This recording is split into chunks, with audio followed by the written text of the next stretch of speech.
محبت ایک ایسا جذبہ ہے جسے ہم سب محسوس کرتے ہیں، جس کے بارے میں ہم گیت گاتے ہیں، فلمیں بناتے ہیں، لیکن کیا ہم اسے واقعی سمجھتے ہیں؟ یہ بہت بڑا سوال ہے۔ آج ہم محبت کا ایک گہرا تجزیہ کرنے والے ہیں، اور وہ بھی 3 بالکل مختلف زاویوں سے۔ جی، ہمارے پاس امریکی ماہر نفسیات ایم اسکاٹ پیک کی مشہور کتاب دی روڈ لیس ٹریولڈ کے کچھ حصے ہیں۔ یہ ہمیں محبت کی نفسیاتی گہرائیوں میں لے جائے گی۔ اور اس کے ساتھ ہمارے پاس ایک سائنسی جریدہ بھی ہے جو یہ بتاتا ہے کہ یہ جذبہ ہماری جسم پر، مطلب ہمارے خلیوں کی سطح تک کیسے اثر انداز ہوتا ہے۔ اور تیسرا ذریعہ جو شاید سب سے حیران کن ہے، ایک جدید تحقیقی مقالہ ہے جو مصنوعی ذہانت یعنی اے آئی اور ایک چونکا دینے والے تصور مشین لو پہ بات کرتا ہے۔ بالکل، یعنی کیا ہم مشینوں کو محبت کرنا سکھا سکتے ہیں؟ تو آج کی اس گفتگو کا مقصد محبت کے بارے میں عام تصورات کو چیلنج کرنا ہے، اور یہ دیکھنا ہے کہ یہ ہماری ذاتی نشو و نما، ہماری صحت اور ٹیکنالوجی سے بھری اس جدید دنیا میں کیا کردار ادا کرتی ہے۔ آئیے اس کو کھولتے ہیں۔ بالکل، اور اس کی شروعات کے لیے ایم اسکاٹ پیک سے بہتر کوئی نہیں ہو سکتا۔ وہ اپنی کتاب کا آغاز ہی ایک بہت چونکا دینے والے لیکن سچے جملے سے کرتے ہیں: زندگی کٹھن ہے۔ یہ تو ہے۔ وہ کہتے ہیں کہ روحانی نشوونما کا سفر ایک طویل، مشکل اور اکثر تکلیف دہ عمل ہے، اور اس سفر کے لیے جو توانائی درکار ہے وہ محبت سے آتی ہے۔ اچھا، تو پھر پیک محبت کی تعریف کیا کرتے ہیں؟ کیونکہ یہ لفظ تو بہت زیادہ استعمال ہوتا ہے۔ وہ ایک بہت ہی مخصوص تعریف دیتے ہیں۔ ان کے مطابق محبت اپنی یا کسی دوسرے کی روحانی نشوونما کی نیت سے خود کو وسعت دینے کا ارادہ ہے۔ یہ تو بہت گہری تعریف ہے۔ اس میں خود کو وسعت دینا یعنی ایکسٹینڈ ون سیلف، اس کا کیا مطلب ہے؟ کیا اس کا مطلب اپنی آرام دہ حدود سے باہر نکلنا ہے؟ بالکل، یہی مطلب ہے۔ دیکھیں، اس کا مطلب ہے کہ اگر آپ کا ساتھی کسی ایسے موضوع پر بات کرنا چاہتا ہے جو آپ کے لیے مشکل ہے، تو آپ اس سے بھاگنے کے بجائے اس کا سامنا کریں۔ صحیح۔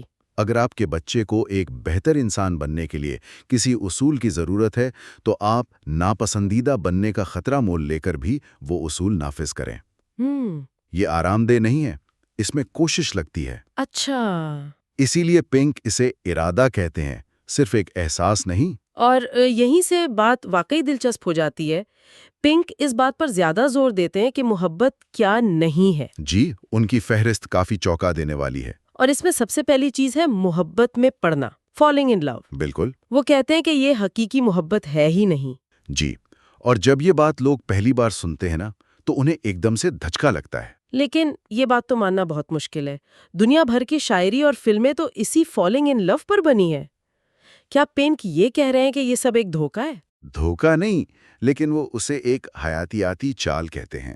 حیاتیاتی چال؟ ہاں، نسل انسانی کی بقا کے لیے ضروری ہے تاکہ 2 لوگ ایک دوسرے کے قریب آئیں اور نسل بڑھائیں۔ وہ کہتے ہیں کہ یہ جو احساس ہے نا، یہ اصل میں ہماری انا کی دیواروں کا عارضی طور پر گر جانا ہے۔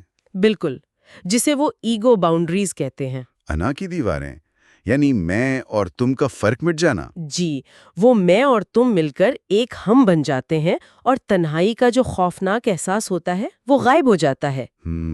لیکن مسئلہ یہ ہے کہ یہ ہمیشہ عارضی ہوتا ہے۔ جلد یا بدیر روزمرہ کی زندگی کی وجہ سے وہ دیواریں واپس آ جاتی ہیں، اور لوگ کہتے ہیں کہ وہ محبت سے باہر نکل گئے ہیں۔ اچھا۔ پیک کے مطابق حقیقی محبت کا کام تو تب شروع ہوتا ہے جب یہ ابتدائی نشہ اتر جاتا ہے۔ اچھا۔ تو دوسری چیز جو محبت نہیں ہے وہ ہے انحصار، ڈپینڈنسی۔ جی، اور وہ اسے محبت کے بالکل برعکس سمجھتے ہیں۔ وہ کہتے ہیں کہ جب آپ کو اپنی بقا کے لیے، اپنی خوشی کے لیے کسی دوسرے کی ضرورت ہو، تو آپ اس پر ایک طفیلیے کی طرح ہیں۔ مطلب اس میں کوئی انتخاب یا آزادی نہیں ہے؟ بالکل۔ حقیقی محبت 2 مضبوط اور خود مختار لوگوں کے درمیان ہوتی ہے، جو ایک دوسرے کے بغیر جی سکتے ہیں لیکن ساتھ رہنے کا انتخاب کرتے ہیں۔ صحیح۔ انحصار تو دراصل ایک نفسیاتی بیماری کی علامت بھی ہو سکتا ہے۔ اچھا، یہ نکتہ تو مجھے سب سے زیادہ چونکا دینے والا لگا۔ اس فہرست میں اگلی چیز ہے خود قربانی، سیلف سیکریفائس۔ جی۔ قربانی کو تو ہم محبت کی معراج سمجھتے ہیں۔ والدین کہتے ہیں ہم نے بچوں کے لیے قربانیاں دیں، ایک ساتھی دوسرے کے لیے دیتا ہے۔ کیا پیک اس کو بھی محبت نہیں مانتے؟ یہاں نقطہ بہت باریک ہے۔ پیک کہتے ہیں کہ اکثر جسے ہم قربانی سمجھتے ہیں وہ دراصل اپنی ضروریات کو پورا کرنے کا ایک چھپا ہوا طریقہ ہوتا ہے۔ مطلب؟ وہ اپنی کتاب میں ایک باپ کی مثال دیتے ہیں جو اپنے خاندان کے لیے قربانیاں دے کر دراصل انہیں کمزور اور محتاج بنا رہا تھا۔ کیسے؟ اس نے اپنے دونوں جوان بیٹوں کو نئی گاڑیاں لے کر دیں، ان کا انشورنس بھی خود ادا کیا اور گھر کے کاموں میں ان کی کوئی ذمہ داری نہیں لگائی۔ اور اس کی وجہ کیا تھی؟ وہ تو بظاہر ایک بہت اچھا باپ لگ رہا ہے۔ وجہ یہ تھی کہ اس شخص کا اپنا باپ ایک بے پرواہ اور ظالم انسان تھا، تو یہ شخص اپنے باپ جیسا نہ بننے کی کوشش میں دوسری انتہا پر چلا گیا تھا۔ اچھا۔ وہ لاشعوری طور پر اپنی اس کمی کو پورا کر رہا تھا جو اس کے باپ نے چھوڑی تھی۔ وہ اپنی فیملی کو ضرورت سے زیادہ دے کر ان کی نشوونما کو روک رہا تھا۔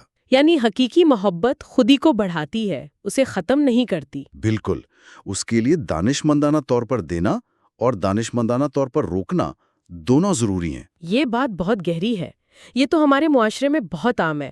والدین بچوں کو ہر مشکل سے بچا کر دراصل انہیں زندگی کے لیے تیار ہی نہیں کر پاتے۔ جی، اور وہ اسے محبت سمجھتے ہیں، لیکن پیک کے مطابق یہ ان کی اپنی کوئی نفسیاتی ضرورت پوری ہو رہی ہوتی ہے۔ تو اسی لیے پیک کا آخری اور سب سے اہم نقطہ یہ ہے کہ محبت کوئی احساس نہیں۔ بالکل، یہ ایک عمل ہے۔ جیسا کہ کہا جاتا ہے لو از ایز لو ڈز۔ محبت وہ ہے جو محبت کرے۔ جی، یہ جذبات سے بالاتر ایک دانشمندانہ عزم ہے۔ یہی وجہ ہے کہ ایک حقیقی محبت کرنے والا شخص کسی ایسے انسان کے لیے بھی محبت بھرا اور تعمیری کام کر سکتا ہے جسے وہ اس لمحے میں ناپسند کرتا ہو، کیونکہ یہ ایک انتخاب ہے، ایک فیصلہ ہے۔ پیک کی باتیں تو ذہن پر گہرا اثر کرتی ہیں، لیکن کیا یہ صرف نفسیاتی سطح تک محدود ہے؟ کیا محبت کا ہمارے جسم پر بھی کوئی ٹھوس قابل پیمائش اثر ہوتا ہے؟ بالکل، اور یہیں پر ہمارا دوسرا ذریعہ یعنی صحت عامہ کا جریدہ بہت دلچسپ بات بتاتا ہے۔ اچھا؟ یہ صرف خوشی کا احساس نہیں ہے، محبت ایک طرح کا حیاتیاتی کوچ ہے۔ تحقیق سے پتہ چلتا ہے کہ مستحکم محبت بھرے رشتوں میں رہنے والے لوگوں میں نزلہ زکام سے لڑنے والے اینٹی باڈیز زیادہ ہوتے ہیں، واو! اور ان کا بلڈ پریشر بھی کم رہتا ہے۔ دوسری طرف نفرت کے جذبات کورٹیزول جیسے تناؤ کے ہارمونز کو بڑھا دیتے ہیں، جو آپ کے جسم پر روزانہ ایک چھوٹی سی زہریلی خوراک کی طرح اثر کرتے ہیں۔ تو پیک کا سارا زور اس بات پر ہے کہ محبت ایک عمل ہے، نہ کہ صرف جذبات۔ کیا اس بات کی کوئی سائنسی تائید بھی ملتی ہے؟ دلچسپ بات یہ ہے کہ ملتی ہے۔ اسی جریدے میں 1000 افراد پر ایک سروے کیا گیا۔ جب لوگوں سے پوچھا گیا کہ وہ محبت کا اظہار کیسے کرتے ہیں، تو سب سے عام جواب تعریفی کلمات یا تحائف نہیں تھا، بلکہ خدمت کے کام تھا، ایکٹس آف سروس۔ یعنی لوگوں کی مدد کرنا، ان کے لیے کچھ کرنا۔ جی، یہ براہ راست پیک کے نظریے سے جڑتا ہے کہ لو از ایز لو ڈز۔ لوگ فطری طور پر محبت کو عمل سے جوڑتے ہیں۔ یہ تو واضح ہو گیا کہ محبت ہمارے ذہن اور جسم دونوں کے لیے کتنی ضروری ہے۔ لیکن ہم آج ایک ایسی دنیا میں رہ رہے ہیں جہاں ہمارے رشتے صرف انسانوں سے نہیں بلکہ ٹیکنالوجی سے بھی ہیں۔ بالکل۔ ہمارے فونز، ہمارے سوشل میڈیا فیڈز، یہ سب ہماری توجہ اور وقت مانگتے ہیں۔ کیا محبت کا یہ اصول، یعنی کسی کی نشوونما میں مدد کرنا، اس ڈیجیٹل دنیا پر بھی لاگو ہو سکتا ہے؟ یہی وہ سوال ہے جو ہمارا تیسرا ذریعہ یعنی مصنوعی ذہانت پر تحقیقی مقالہ اٹھاتا ہے۔ اچھا۔ یہ سوال سننے میں عجیب لگتا ہے، لیکن اس کا پس منظر بہت اہم ہے۔ مقالہ کہتا ہے کہ آج کل کے مشین لرننگ سسٹمز جیسے سوشل میڈیا کے الگورتھم ہماری ظاہر کردہ ترجیحات پر کام کرتے ہیں۔ Revealed preferences? جی، سادہ لفظوں میں جس چیز پر ہم کلک کرتے ہیں وہ ہمیں مزید دکھاتے ہیں۔ اس سے ہماری مصروفیت یا انگیجمنٹ تو بڑھتی ہے، لیکن ضروری نہیں کہ ہماری فلاح و بہبود بھی بہتر ہو۔ اسے سمجھانے کے لیے مقالے میں میزلو کا گرڈ ورلڈ نامی ایک تجرباتی ماڈل پیش کیا گیا ہے۔ جی، ایک منٹ، میزلو کا گرڈ ورلڈ، یہ تو کسی سائنس فکشن فلم کا نام لگتا ہے۔ بالکل۔ یہ ہے کیا؟ مطلب اسے آسان لفظوں میں کیسے سمجھیں گے؟ کوئی ویڈیو گیم جیسی چیز؟ ہاں، بالکل۔ آپ اسے ایک سادہ سا ویڈیو گیم سمجھ لیں۔ اس گیم میں ایک کردار ہے جسے اپنی بنیادی ضروریات سے لے کر اعلیٰ ضروریات تک پوری کرنی ہے۔ ٹھیک ہے۔